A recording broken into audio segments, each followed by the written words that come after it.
Ricampo, la experiencia en las instalaciones de riego. Hotel RL Ciudad de Úbeda, el reposo del Renacimiento. Fuentes Gámez e Hijos, la vocación por el automóvil. Lechuga y Ruiz Fotografía, el encanto para tu celebración nupcial. Patrocinan el espacio Valientes.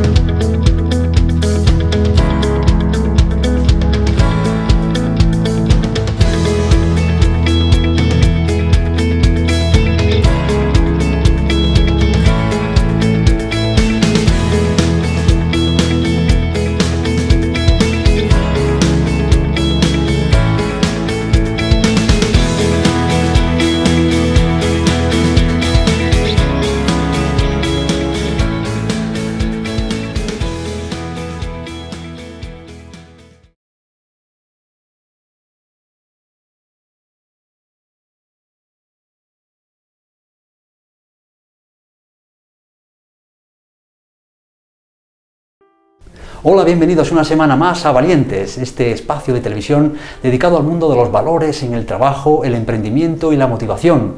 Hoy tenemos con nosotros a Martín Ruiz Calvente. Él es profesor de Ética y Ciencias Sociales, de Filosofía también, en el Instituto de Enseñanza Secundaria Los Cerros, en Úbeda. Él es licenciado en Filosofía y Letras. Hola, bienvenido Martín. Hola, buenas. Gracias Domingo por la invitación a vuestro programa. Encantado de tenerte aquí. Hoy el tema del día en Valientes es asertividad en el mundo laboral. Y antes de nada vamos a preguntarle a nuestro invitado sobre la frase con la que comenzábamos nuestro programa. Esta frase que decía: permanece firme en tu pensamiento y deja de comer inútilmente las lágrimas. Una frase de Virgilio. ¿Qué te dice esta expresión, Martín? Bueno, pues en primer lugar, en alusión a esta frase, como un escritor romano, justamente esta mañana en las clases de Historia de la Filosofía, en mi centro pues hemos también trabajado textos de Séneca.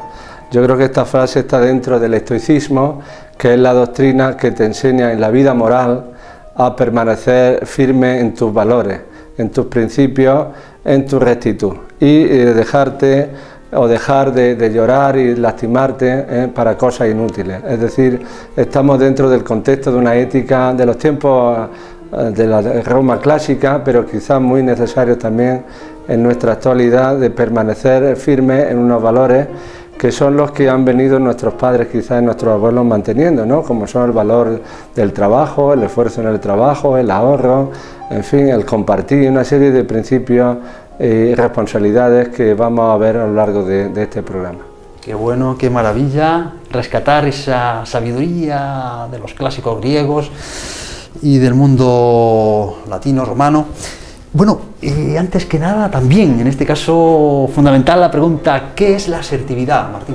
Bueno, pues la asertividad se entiende como la expresión que cada persona hace de su propio interior, ¿no? Es como si quisiéramos explicarlo desde la ética del discurso, de la filosofía del lenguaje, con autores como Paul Gray o Jürgen Habermas.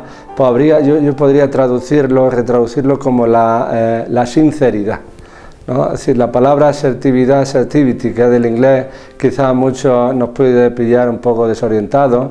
Si la retraducimos por sinceridad, yo creo que nos va a situar de lleno en lo que el diálogo en la empresa, en las clases, en la escuela, en la calle, en cualquier negocio, en cualquier actividad humana, ese diálogo va a fomentar, ¿no? Entonces, si somos sinceros, significa que sabemos hablar bien con los demás, exponer nuestros principios, nuestros fundamentos con razones y estar abiertos al diálogo y a buscar un consenso en común, ¿no? Esta un poco, la sinceridad sería uno de los principios de la ética del diálogo para llegar a fines comunes, tanto en el trabajo como en cualesquiera otras actividades laborales humanas, ¿no?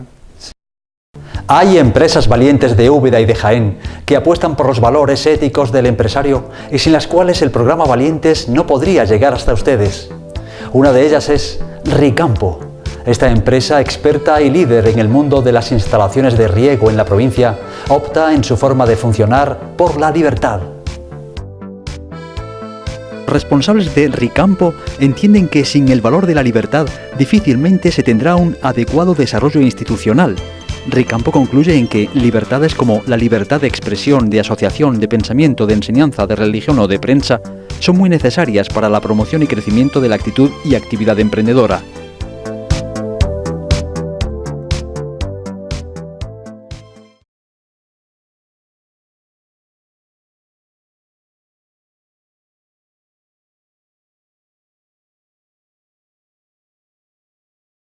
Sí, es que hablando en este caso del mundo laboral, le preguntamos los rasgos que tendría que tener un trabajador asertivo.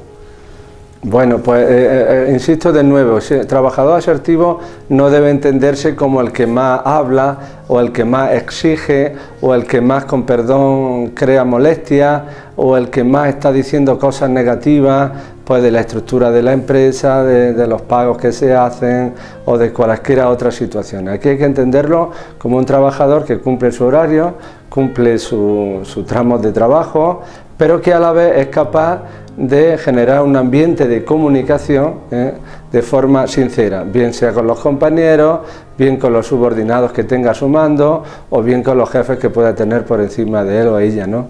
Entonces la asertividad sería un intento moral de dialogar, bien en el trabajo, bien fuera del trabajo, en las pausas del trabajo, en los recreos, en cualquier otro momento, sobre las posibles mejoras que esas empresas podrían tener, ¿no?, de cara a incrementar por su patrimonio, sus ingresos y por lo tanto también ¿no?, los salarios de los trabajadores, ¿no?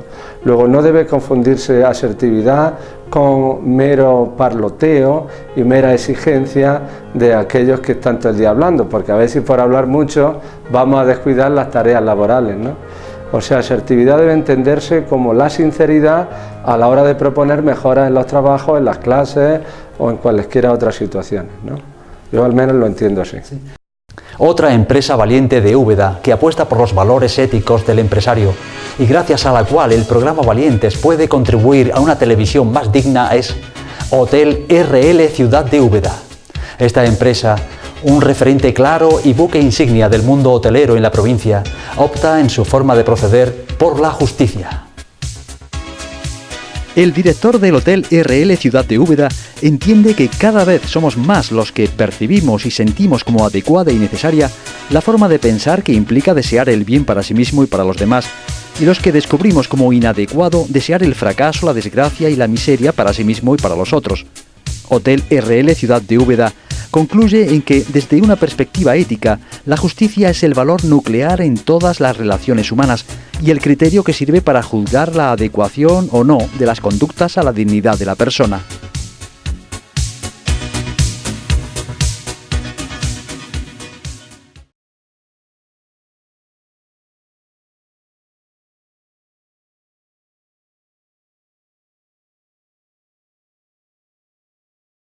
¿Qué podemos hacer, por tanto, para convertirnos en trabajadores asertivos? Bueno, como estamos hablando de una ética del diálogo, yo creo que el hablar entra también por la corporalidad. Es decir, que ya el lenguaje corporal ya nos dice. Es decir, si vamos al trabajo, yo como profesor, si voy a mis clases, ¿no?, y me encojo en una esquina sentado en el sillón o me aparto, me aíslo, mi lenguaje corporal ya está declarando que yo no estoy a gusto allí, quizás no estoy cumpliendo las pautas de trabajo, quizás estoy abandonando mis tareas, ¿no? Por lo tanto, el lenguaje corporal es, digamos, la primera condición visual, que todo el mundo se da cuenta de ella, de si la persona en su trabajo, sea un médico, sea un albañil, sea cualquiera persona en su trabajo, es la que te va a indicar en qué estado mental se encuentra, si estás realmente alegre, si estás realmente cooperando, si estás realmente interesado en su tarea o está en posiciones de recluimiento, distracción, tristeza, etcétera, ¿no? Por lo tanto, la primera condición es el lenguaje corporal, donde ahí entra todo, ahí entra la higiene, entra el cuidado del cuerpo, entra el haber dormido bien. Es decir, que todos los trabajadores debemos cuidarnos pues esta condición corporal, ¿no?, desde la dieta, desde la higiene, desde el aspecto, etcétera. Si damos el paso a la comunicación lingüística, pues también ahí habría que cumplir unas condiciones, ¿no?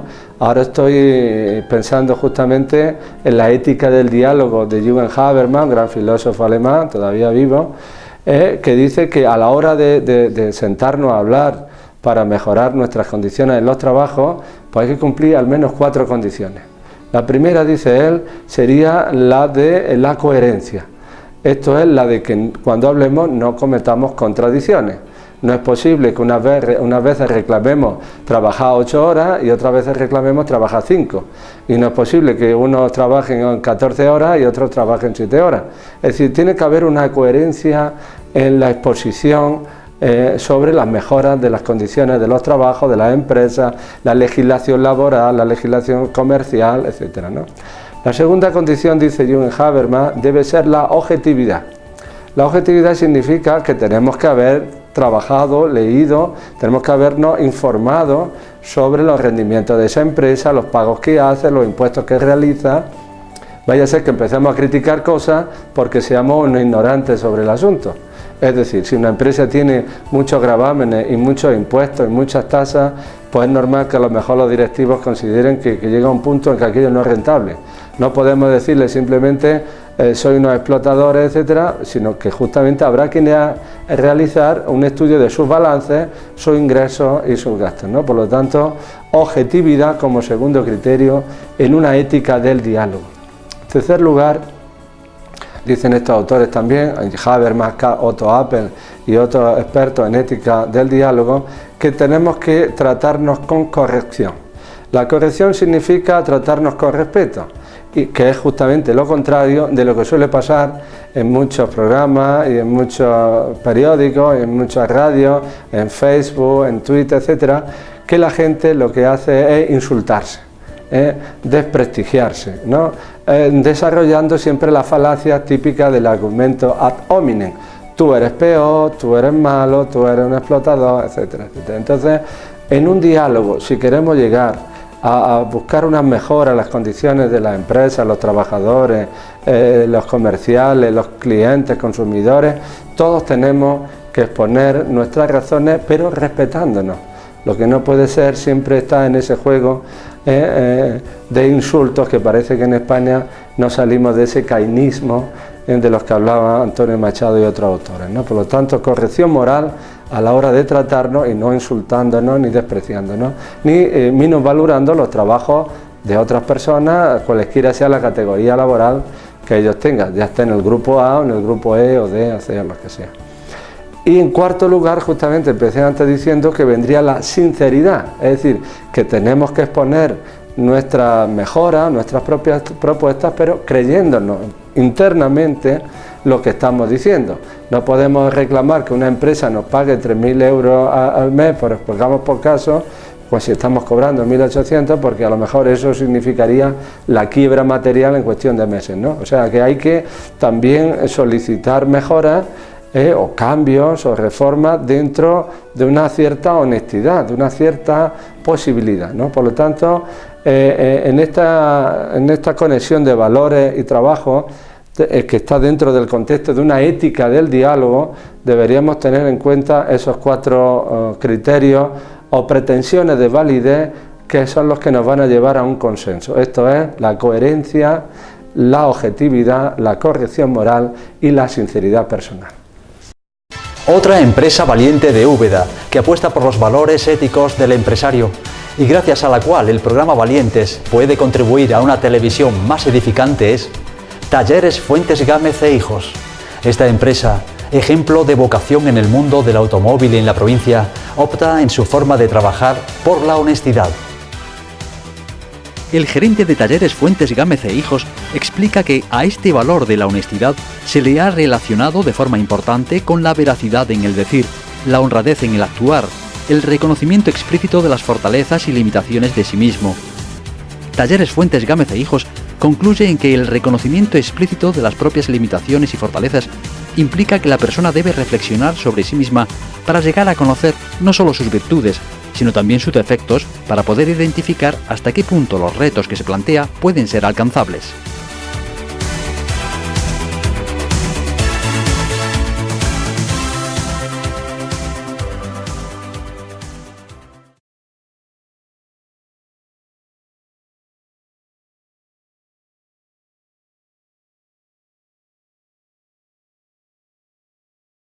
Qué bueno lo que nos explica en este caso Martín Ruiz Calvente, es nuestro experto en este caso en ética, filosofía, también relacionada con el mundo laboral. Es que le queremos también preguntar precisamente por la calma como valor dentro de esta asertividad. Y había una frase que nos interesaba entresacar que decía: el trabajo sin prisa es el mayor descanso del organismo, que decía Gregorio Marañón. ¿Qué te sugiere esta frase también y el tema de la calma? Pues muy bien la cita. Gregorio Marañón, como saben ustedes, fue médico en España en la primera mitad del siglo XX, íntimo amigo del filósofo José Ortega y Gasset. En la página web de la Fundación Ortega y Gasset pueden verlo a este médico también. Y sin duda, como buen médico y buen conocedor de la filosofía antigua, senequista, estoica, pues ciertamente la virtud de la felicidad está en la serenidad, o sea, la calma, ¿no? O como dicen por ahí mucha gente, tomarse la vida con filosofía significaría evitar los extremos del pasotismo o de la molicie o de la desgana, y el otro extremo de estar todo el día estresado, ¿no? Lo que algunos ingleses llaman workaholic, o sea, como ser un adicto al trabajo, ¿no? Para los griegos, que aquí hemos mencionado ya esta sabiduría antigua, platónica, aristotélica, los estoicos como Séneca y estos filósofos, Gregorio Marañón entre ellos, ¿no? Médico también, humanista, ¿no?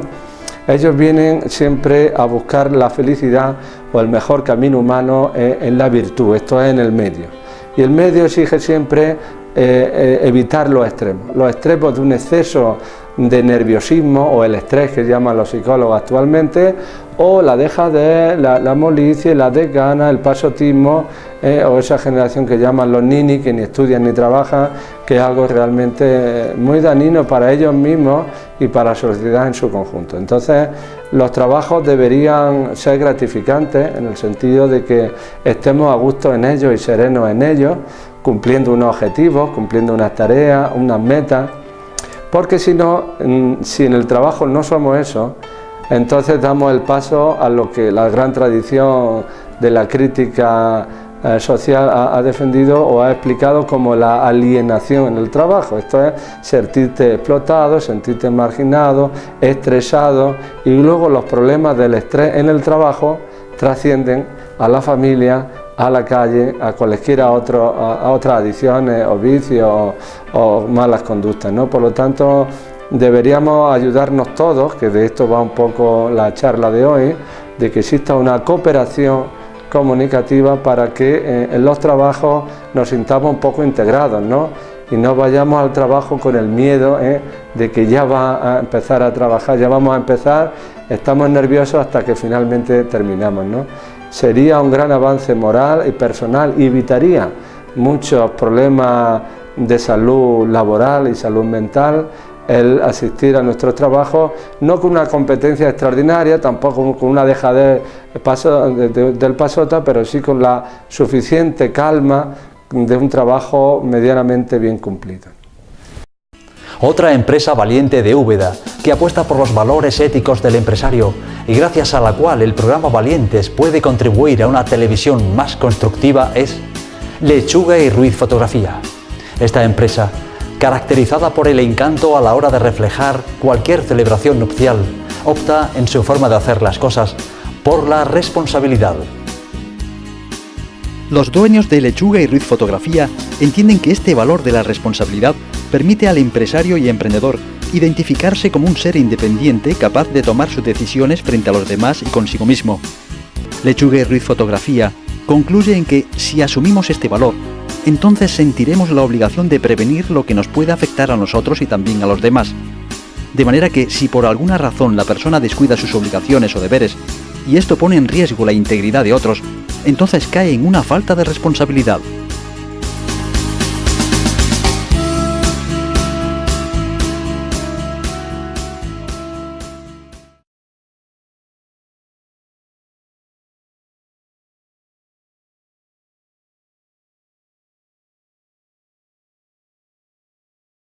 Qué bueno, nos encantan estos temas, personas que nos hablan con esta, seguridad en la forma en que tenemos que actuar, en este caso en el mundo laboral. Entendemos también que aceptar nuestros errores también es importante. Somos humanos, podemos equivocarnos y que el hombre interiormente también acepte sus propios errores. Pues está muy bien también esa estrategia de que nos vaya reorientando, corrigiendo en los errores que cometemos, en los trabajos, cuando conducimos un camión, un coche, o cuando hacemos una pared, que somos albañiles, o cualesquiera otros trabajos, ¿no? El problema es que a veces ni nadie nos dice cómo mejorar y por otro lado a veces tampoco queremos nosotros mejorar mucho, ¿no? Con lo cual, pues, esto es un problema realmente grave, ¿no? El cómo nos vamos reactualizando nuestras competencias laborales, pues porque reactualizarla implica a veces cambiar de método, incluso cambiar de destino de trabajo. Recordad como la policía, la Guardia Civil, pues cambian de destino, los profesores también, médicos también, enfermeros también. Entonces, pues a veces los cambios de destino conllevan cambios de domicilio y otros cambios que van a afectar a las personas, ¿no? Pero sí, ciertamente sería muy interesante mecanismos o ayudas para ver cómo mejoramos, caso de que pudiéramos, y ir corrigiendo nuestros errores, ¿no? Bien sea pues, en trabajos más físicos, en trabajos más comunicativos, o trabajos de servicio, en los distintos sectores, primarios, secundarios, terciarios, ¿no? Pero, en fin, hay ofertas, ¿no? También de los sindicatos, de la administración, para ir reciclándonos y mejorando nuestras habilidades como trabajadores, ¿no?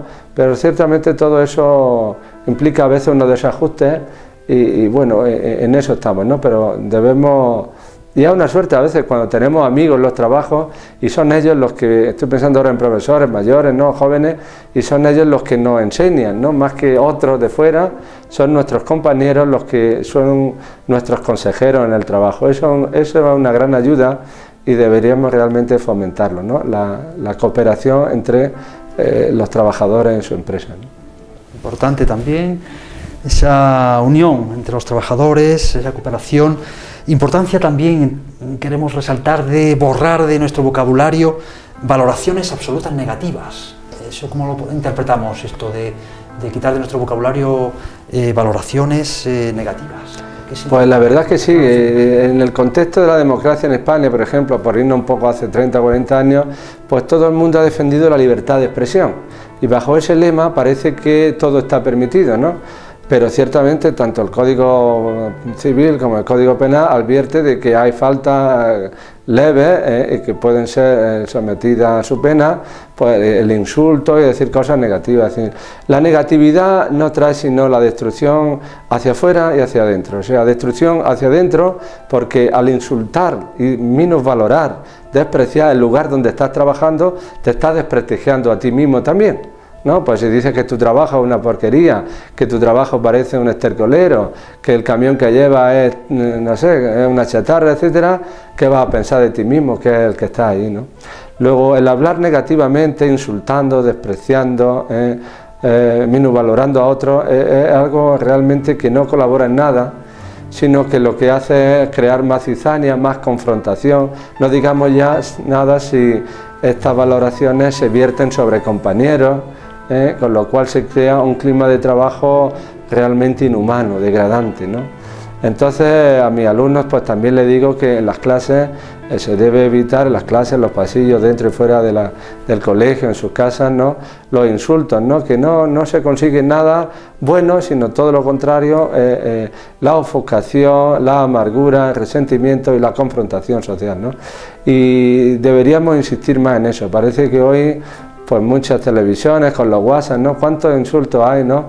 Que son delitos. El juez de menores, que el año pasado, en mayo, estuvo aquí, que pudimos saludar, don Emilio Calatayud, en una conferencia que dio en el auditorio de la SAFA, pues allí advertía que él constantemente está juzgando a menores por delitos típicos de insultos, bien sea oral o bien utilizando los WhatsApp, otro tipo de medios, ¿no?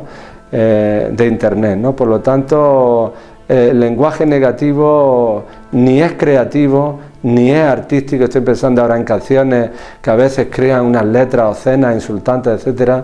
Lenguaje negativo ni es creativo ni es artístico. De maravilla, lo que nos dices, nos insufla ese optimismo a la hora de afrontar los retos laborales. Te damos muchísimas gracias a Martín Ruiz Calvente, como hemos dicho anteriormente, licenciado en Filosofía y Letras. Es profesor de Filosofía Ética y Ciencias Sociales en el Instituto de los Cerros de aquí, de Úbeda. Es un placer haberte tenido con nosotros y vamos a seguir contando contigo con tu amabilidad. Gracias, Domingo, muchas gracias. Un placer. Gracias.